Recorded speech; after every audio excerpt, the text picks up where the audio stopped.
Hello guys, today we will be installing the DDPAI N5 dashcam. This video will also give you a 90% clean wire tuck installation, leaving next to no wire visibility in your car. Let's get into it. So this is the DDPAI kit. Visually, the packaging is really nice, very clean. It also shows you all the features of the device. It supports iOS and Android. Now this is the OBD power source kit. We will be installing this kit instead of using the car charger. This kit is sold separately. In addition to the items in the installation kit, you will need some rubbing alcohol and some napkins to clean the glass surface. This will remove any oils from the area of insulation. Now we will be unboxing the DDPAI kit.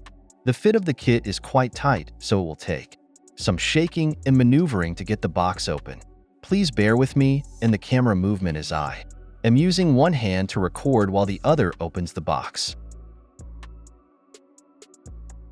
Now, inside the box there is an envelope with the user's guide, the translucent placeholder for the camera's sticky adhesive tape, the replacement sticky tape for the front and the back cameras. The front camera has a SD card slot that allows you to add up to 512 gigabytes of memory on top of the 32 gigabytes memory built into the camera.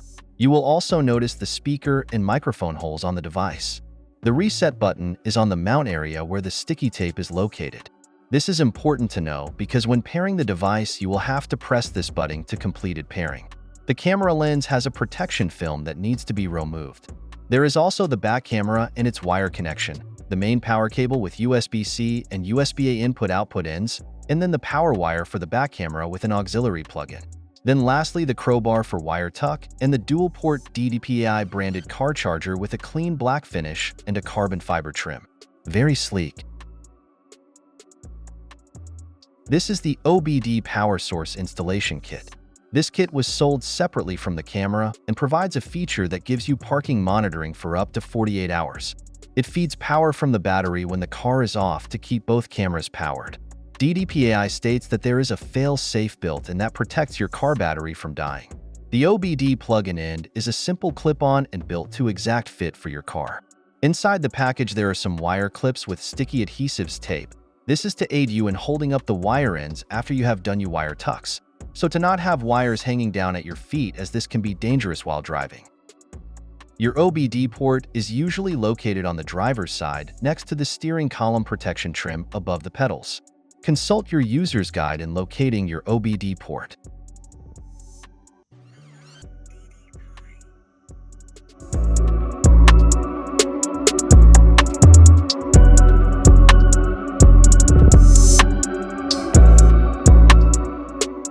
It is very important to plug in and test that there are no issues with power to the device before moving on with this installation. In the user's guide, there is a QR code that links you to downloading the app as you are uncertain what to look for in your app store. So you will notice a flickering green light in both cameras. This means that everything is good to move forward with your installation. If there is a red light, that is an issue with power, the device, or the app is not communicating with the phone and device. In that event, reinstall the app, press the reset button on the device, and pair the device once again. You may notice after you turn the car on for the first time, the flickering green light will become a steady green. That means all steps are completed. The camera is recording, and you can now mount your camera and complete your wire tucks. So I will be cleaning the area. I will be mounting the camera with the rubbing alcohol, then mount it. When doing your wire tucks, whether it is to the OBD port or the back camera, you will start from the front-mounted camera. You will tuck the wire into the ceiling panel at the top of the windshield going towards the driver's side. Use the crowbar to pry the edge of vertical panel and tuck the wire under it.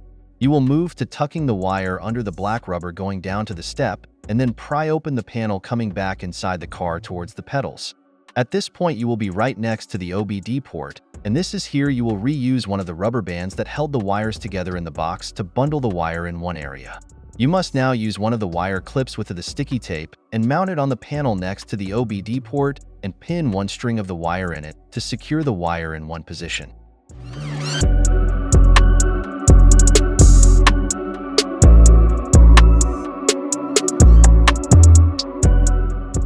Tucking the back camera wire is a similar concept. The only change is that you are moving to the passenger side, and after you have completed the windshield tuck, you will continue to tuck into the ceiling panel leading to the back of the car. The process is simple. All you have to do is continuously use the crowbar to create space in the lining and then tuck the wire in. It will take some time. However, it will be smoother than my motion as I am recording with one hand and working with the other. Ensure that when you pry the panel after tucking the wire, you use your hand to press the panel back in, or you can do this after you have finished. This is to ensure the trim still looks clean and has no gaps.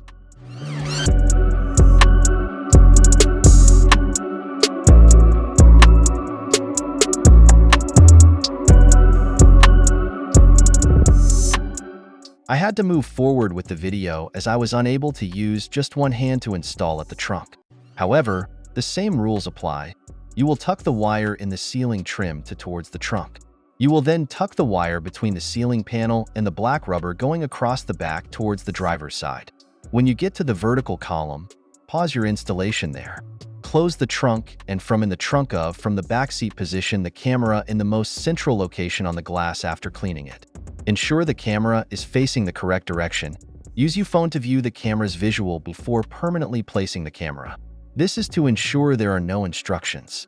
After permanently placing the camera, reopen the trunk and start the wire tuck from the back camera to the position you stopped, tucking the wire into the trunk panels, leading back to the same area you stopped. You will notice that the wire will be left exposed at that point. This is to provide enough slack so the truck can be opened and closed. If you have a vehicle that the back glass does not separate from the car, then you just simply continue to tuck the wires in the ceiling.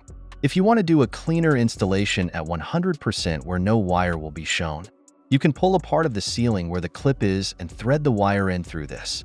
It will then link up to where you see these black rubbers. Inside are the wires for the lights at the back. This will lead right to where the camera is mounted, and there will be no wire visible. This is the end of the installation. As you can see, the trunk can be closed without issue. The camera at the back is barely visible through the tint. The installation was neat in the inside. There are no visible wires anywhere, and now your car can provide you with all the information you may need in the event you are on a drive and want to video parts of your trip, or you want to take a picture of a scene or monument. You can just say, "Take photo," and the camera automatically does it for you. Or in the unfortunate instance you are in an accident or someone hits or tries to break into your parked car, you will have all the video evidence needed. Thanks for watching. See you next time.